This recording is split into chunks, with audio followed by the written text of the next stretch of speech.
Good afternoon, ladies and gentlemen. I would like to make some comments on today's session of the Security Council, as well as on the briefings given in this session by some high-level officials of the United Nations. But before doing that, I would like to share with you this information. The American jets, fighter jets, have bombed today and destroyed completely 2 civilian bridges linking the 2 parts, the 2 banks of the city of Deir ez-Zor. The 2 main bridges used by hundreds of thousands of civilians residing in the city of Deir ez-Zor were destroyed, bombed and destroyed completely by the American fighter jets. These 2 bridges are Al-Ashara Bridge and Al-Mayadeen Bridge, located in the countryside of Deir ez-Zor.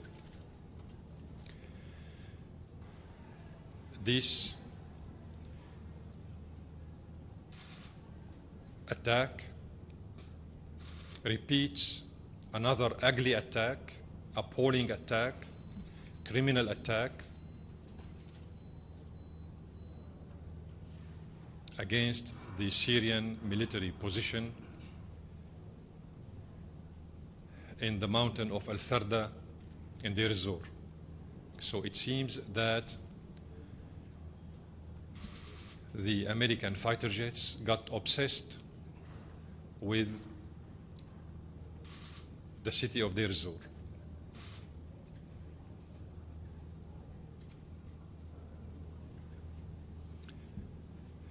This act in itself confirms what we have repeatedly said many times, that the American administration's policy towards my country is not based in any way on the so-called humanitarian assistance on one hand, as well as on combating terrorism on the other hand. The truth is that after 2 years of claiming and alleging combating terrorism in Syria and Iraq, including fighting against ISIS, the terrorism of ISIS has spread all over Iraq and Syria and went beyond these 2 countries. Now, thanks to the wrongdoings of the American policies towards my country and as well as towards Iraq, the terrorists of ISIS have spread to all over the world.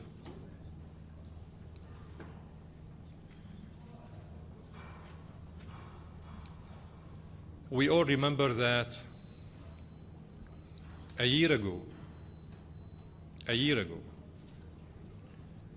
when the meetings and gatherings of the ISSG started in Geneva, the Syrian government, as well as the Russians and the Iranians and other friends within the ISSG, kept asking the American administration to separate what they consider armed opposition moderate groups, genetically modified, as you know, from Al-Nusra Front. The only answer we got from the American side was that either, as Kerry said a year ago, we cannot separate them, or we don't have the will, the political will to do so.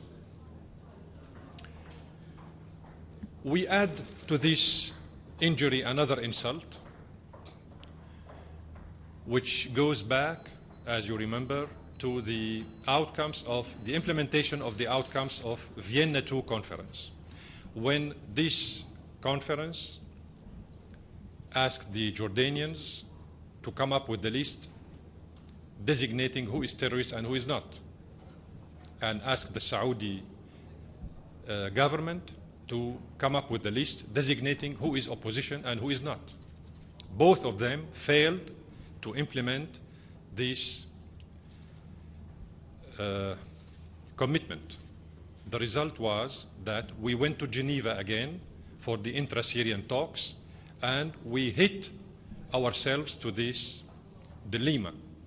We didn't have answers, who is opposition and who is not. We didn't have answers, who is terrorist and who is not. So once again, we have had a serious problem with identifying who are the terrorists backed by some powerful forces in the area, and who are the so-called moderates backed by the Americans. Finally, it seems that there is no difference between this group or that group. We are all fighting the same kind of terrorists, whether they are called Al-Nusra Front or ISIS or Jaysh al-Fatah or Sultan Murad or whatever. All these labels apply to the same mind of terrorism, Al-Qaeda. The American administration has claimed for decades that they are fighting Al-Qaeda. They started in Afghanistan. They ended up by invading, wrongly speaking, by mistake, Iraq, and then Libya, and then they think that they could do the same to Syria. Never, ever, they will be able to achieve this carnage in Syria. Never, ever. Syria is not Iraq, Syria is not Libya. This is the whole tricky point.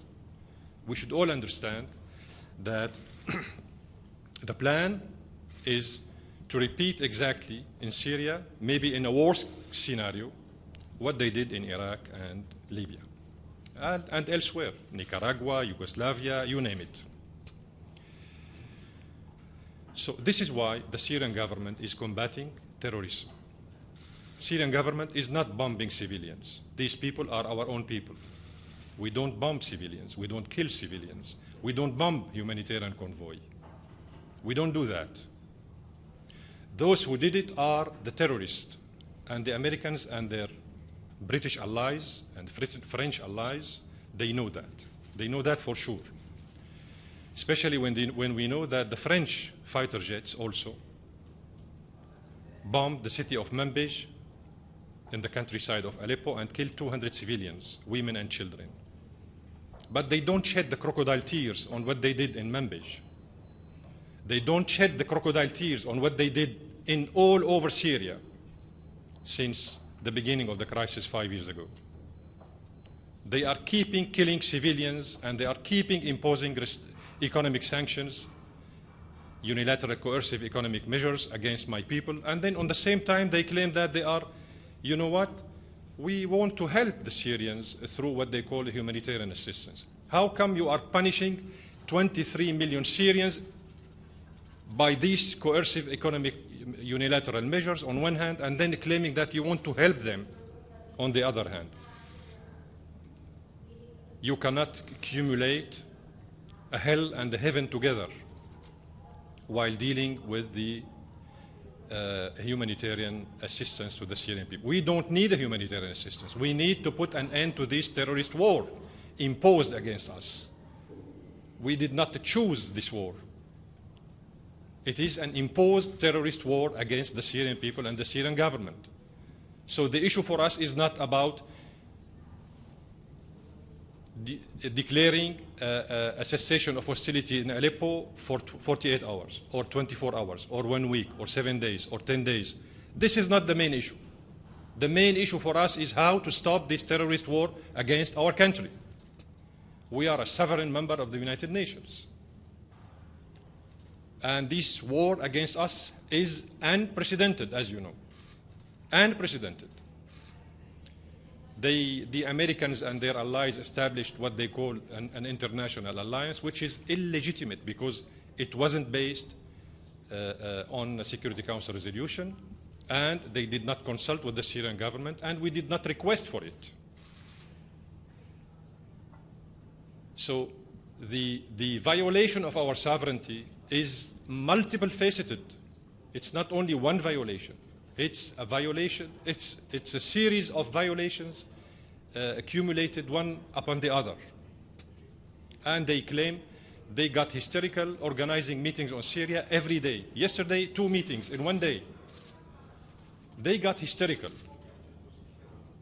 trying to mislead the public opinion about what's going on in my country. People who are not professional, they think that the issue is about how to send humanitarian convoys to the eastern part of the city of Aleppo, where 250,000 civilians are taken hostages, human shields by the terrorists. It's really shameful to hear the Under-Secretary General for Humanitarian Affairs saying that the opening, crossing gates for the civilians to leave the eastern part of Aleppo is not genuine and is not doable and workable. This is wrong. This is wrong because we opened 4 crossing gates for the civilians to leave the area, but the terrorists are taking these thousands of people hostages and using them as a humanitarian, human shields. So something is wrong in this way of dealing with what's going on in Syria. The Syrian government is facing ISIS, and we are combating ISIS. We are combating Al-Nusra Front. We are combating hundreds of terrorist groups, all of them created by allies of the United States, Saudis, Turks, Qataris, whatever. And this is not a secret anymore. The mask has fallen down. The Security Council and the Secretary General have full information about what I'm saying. We have forwarded hundreds of letters to every single man in this organization to understand what's going on in Syria. And some people in the Council still insist on dealing, partially speaking, with what is called, commonly speaking, the Syrian crisis. This is why I said, and I am repeating myself, what we need is a genuine move from the Western countries and the Security Council towards putting an end to this terrorist war imposed against my country. Because, as you know, according to this German journalist yesterday, von Jürgen Tudenhofer, he's a German journalist, he's not Syrian journalist. He met with Al-Nusra Front leader, and he told him that Al-Nusra Front, which is a terrorist entity according to the Security Council, is receiving weapons, artillery, tanks, and shoulder missiles against planes from Western countries. Al-Nusra Front leader is acknowledging that this terrorist entity is receiving weapons, heavy weapons, from Western countries. So something is wrong. We have an ethical problem with some people in this Security Council. We have a moral problem. It's not a political problem. These people are big liars.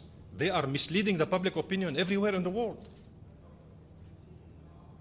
They killed millions of Iraqis, and they didn't get the lesson. They killed millions of Libyans. They didn't get the lesson. All what they know to do is how to dismantle countries, how to destroy states. This is all what they know. Repeating the same mistakes one after the other. And they don't get it. They don't get it.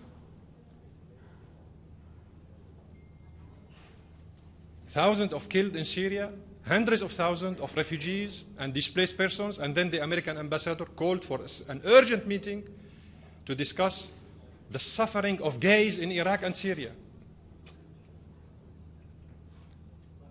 Is this the crisis in Syria? Is it about the suffering of one gay from al-Mosul in Iraq and another gay from Idlib in Syria? It's a shame.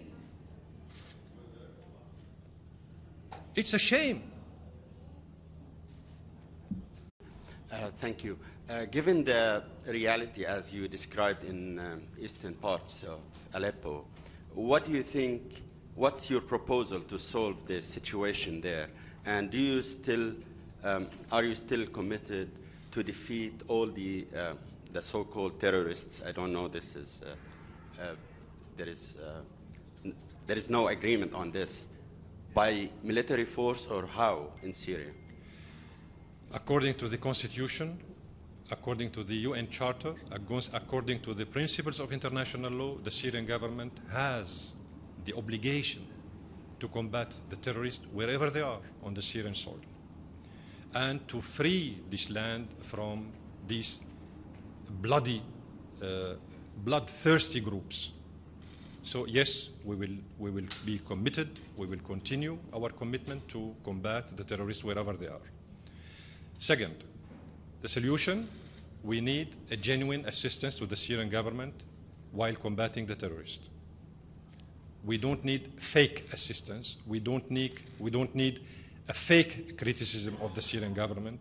We need a genuine approach towards helping the Syrian government and the Russians and the Iranians and all those who are fighting terrorists with us towards eradicating this threat from the Syrian territory. So the issue is, for us, is very clear and very transparent. People are not genuine when they speak about combating terrorists. People are not genuine when they speak about helping the Syrian people through what they call the angle of the humanitarian assistance, because they are not genuine. They are creating the problems. Why people are leaving Syria and becoming refugees here and there? Why? What is the reason? Why millions of Syrians have become displaced within their own country? It's because the destruction of the infrastructure. It's because of the unilateral coercive economic measures imposed on the Syrian people. It's because of that. People are seeking a better livelihood.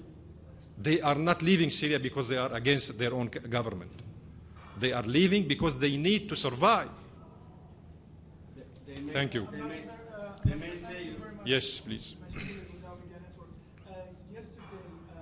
A Syrian army general told AP that the specific military goal of the current operation in Aleppo is to completely wipe out the groups that your government calls terrorists. Is this true? Is the goal is to... Don't get lost into the details. Don't get lost into the details. Look at the picture in its comprehensiveness and in its entirety. The issue for us is to combat terrorism, as I said. Whatever the label is, these people change their labels every day, like the snake, change its skins. So the issue is not about the details. The issue is about the headline. The Syrian government is combating terrorism.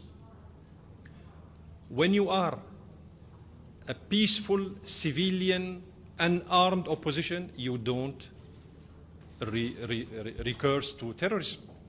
When you are an opponent, you do your opposition, you express your opposition through peaceful means.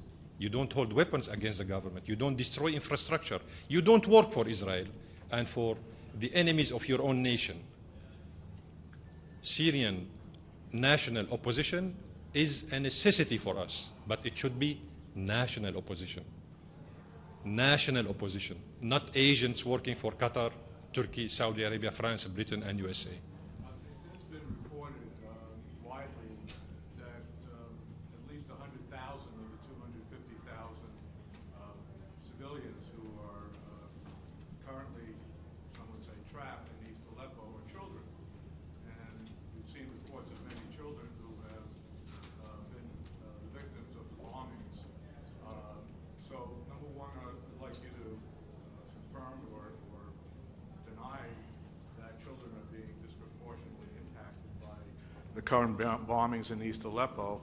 And secondly, could you tell us the sources of the bombings in East Aleppo? Is it from... Thank you so much. All right. When the Russian-American agreement was declared on September the 9th, if you remember that, everybody was hopeful that this agreement would lead to some kind of cessation of hostilities, even for 7 days. But the same day, the main 20 terrorist groups operating in Aleppo and Idlib, the main 20 terrorist groups issued a statement, a joint statement, saying that they are against the cessation of hostilities and that they will not observe the Russian-American agreement, which was supported by the Syrian government, by the way, as you know, after consulting with us in advance. So 20 main terrorist groups operating in Aleppo and Idlib issued a public statement, you can read it, saying that they will not respect the Russian-American agreement. And these terrorists are the same who attacked the humanitarian convoy going to Oram al-Kubra in Aleppo. So it is not a dilemma. I mean, when you are involved into this scene, you would jump to the conclusion very easily. It's not a secret. It's not a dilemma to connect, the information one with the other. Among these 20 terrorist groups are Jabhat al-Nusra, which the Americans are claiming that they are fighting against it, but they are not. They are not. Al-Nusra Front, Jaysh al-Fatah, which is supported by the Turks and the Qataris, as you know, and other groups supported by the Saudis. The three of them, the three governments of Turkey, Qatar, and Saudi Arabia, declared also in their turn that they would not support the Russian-American agreement. So is it so difficult to jump to the conclusion? This is what's going on. Many children in eastern Aleppo, of course there are children. Of course. There are children everywhere in Syria. There are children dying because of the economic sanctions imposed by USA and Europe.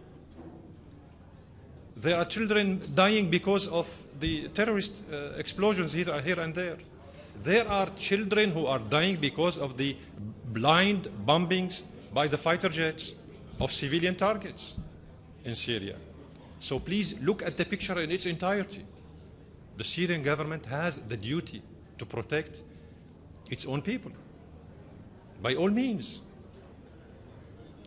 Ambassador, in the wake of the latest events you were talking about, the attack on the 17th of September on the Syrian army, the convoy attack, and the two latest bridges. Two bridges, do you think it's actually possible, the effective ceasefire in Syria, is it possible? And in this sense, do you think that it's the return to meaningful negotiations is possible in the current circumstances? I spent myself, in my capacity as head of the Syrian government, Syrian Arab Republic's delegation to the Geneva intra-Syrian talks, I spent 5 hours trying to convince the special envoy de Mistura about getting back to Geneva on the 13th of May instead of the 12th.